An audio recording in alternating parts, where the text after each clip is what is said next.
شرح تنصيب التندر كاش. اول اول تنصيب له على الجهاز انا طبعا هشرحه فيجوال، وممكن نفس الشرح يتعمل فيزيكال. تنسخ الاسطوانة ديت على فلاشة او على اسطوانة عادي، تحطها في الجهاز وتنصبها زي ما انا هنصب دلوقتي عادي، نفس الشرح بالظبط. او ممكن تعملها فيجوال تشتغل برضو عليها بنفس الجهاز بتاعك حسب امكانياته. هنعمل مكنة جديدة ونقول نيكست، ما نحددش اي حاجة يعني، نختار بس الاختيارات اللي زي ما عملت بالظبط، ونقول له هنا 3BSD نيكست. يقول لك هنا اختار الاسم اللي هتسمي بيه، هنقول له طبعا نفس الكلمة تندر كاش. طبعا ده في الفيجوال، لكن انما في الفيزيكال مفيش الكلام ده يا جماعة يعني، تنصيب على طول على الهارد. بس هنقول بس نحدد المكان، نعمل له بارتيشن جديد لوحده.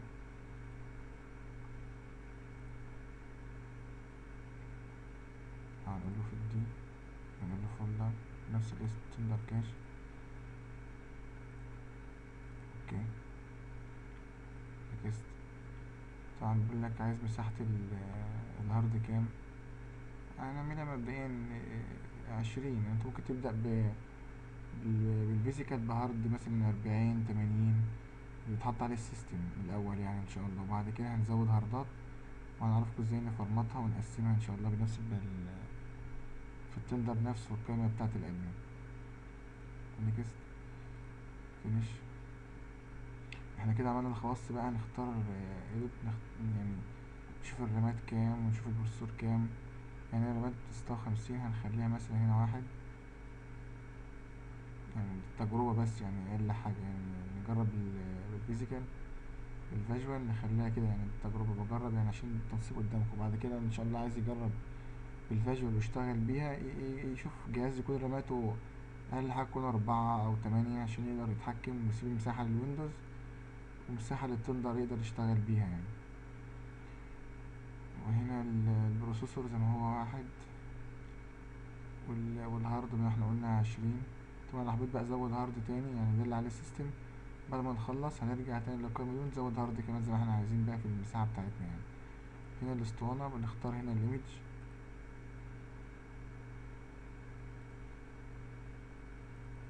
الاسطوانة يا جماعة تمام. والنتورك نقول له اللي هو البريدج بتاع الكارت اللي هو احنا شغالين عليه، اللي هو انا محدده في الفيجوال نفسه.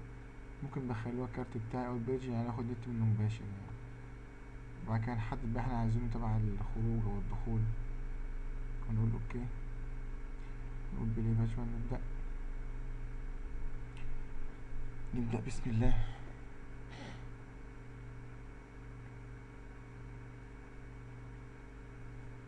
كده يا جماعة. القائمة الرئيسية اللي جوه ندخل ماوس جوه تقنية بالظبط، يقول لك بواحد يعني بوت، ندوس هنا البوت بتاعه.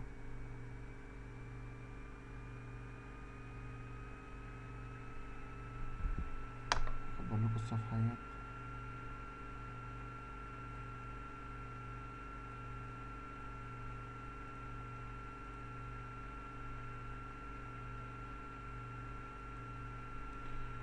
التشغيل كله ان شاء الله هيكون نفس الفيزيكال فيجن، نفس الشكل بتاعهم واحد يعني ان شاء الله. هنقول انستول ويس، يقول لك اختار الكيبورد يعني اي حاجه يعني اي لغه. يقول لك اكتب هنا الاسم بتاع الهوست، هكتب مثلا هنا سبيد لينك وانتر. بيقول لي الهارد اللي هتعمل عليه السيستم ده، طبعا لو في هاردين بيبان الهاردين.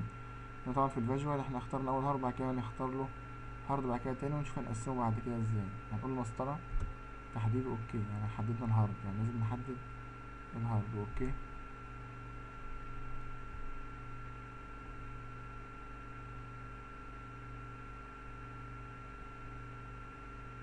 تمام كده يا جماعه. وكده ان شاء الله بيسطب النسخه اهوت على الجهاز واحده واحده مع بعض لحد ان شاء الله ما النسخه تخلص خالص، واقول لك تعامل معاها ازاي. كده التنصيب سهل جدا، نفس الموضوع هيكون على الفيزيكال على جهاز عادي باسطوانه او فلاشه، نفس التنصيب بالظبط ونفس الخطوات. طبعا بيقول لك باسورد الروت، انا هعمله مثلا روت برضو يعني روت نفسها، وانتر وروت انتر، واكرر الباسورد تاني.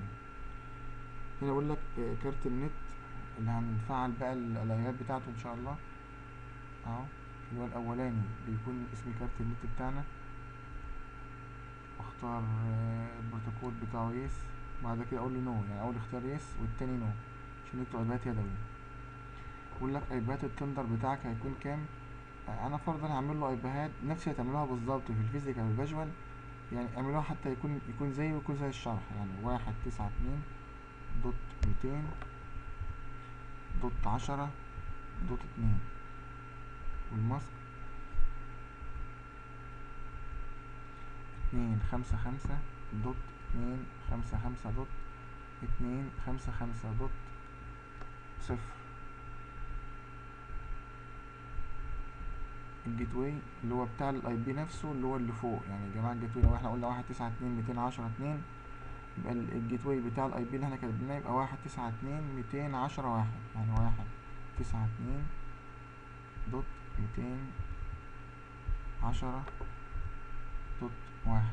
طب لو احنا كتبنا اي ايباد تاني مثلا 555.2، يبقى الجيت واي بتاعي اللي هو بتاع الروت بتاع الراوتر نفسه اللي هو كأنه راوتر، هنخليه 55.1.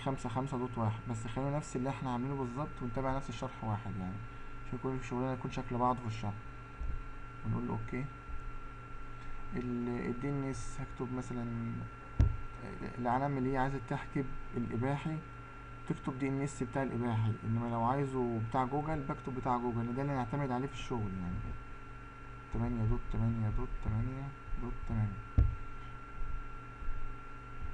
8.8.4.4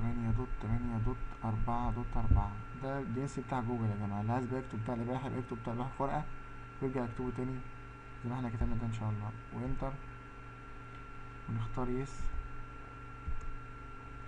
البلد ماشي افريقيا فيرجينيا ماشي، وانتر يس. طبعا بلاي اكزيت كده خلاص النسخة تعتبر خلصت. طبعا لو في اي تعديلات بنعدل، بس طبعا مفيش اي تعديلات ان شاء الله، نشتغل على طول نفس اللي احنا اشتغلنا بيه.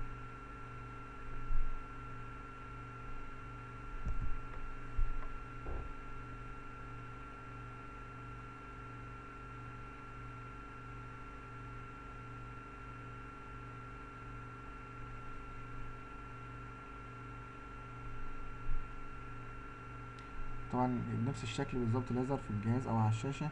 فنسيب الاعداد يخلص خلاص براحته وهو يكمل ويدوس، بيبدأ لوحده ان شاء الله. يعني اهو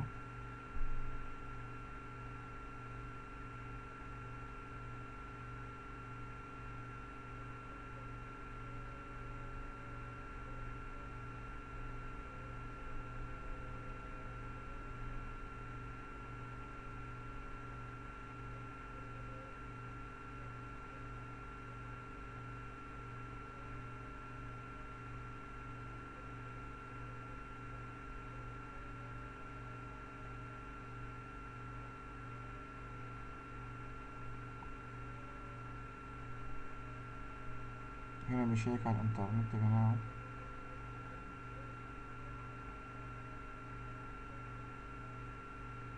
تمام، ميلقاش انترنت، كل ده مش مشكلة، كل ده احنا هنعدله ان شاء الله في وقت الادمن في الدرس الجاي ان شاء الله، الدرس التاني التحكمات الادمن، ونعمل ابديت للنسخة وكل حاجة ان شاء الله. ده اول درس بس تنصيب النسخة على الفيزيكال او الفيجوال. كده ان شاء الله الحمد لله النسخة خلصت، نلحق بس صلاة الفجر ان شاء الله ونكمل لكم الدرس التاني. السلام عليكم ورحمة الله.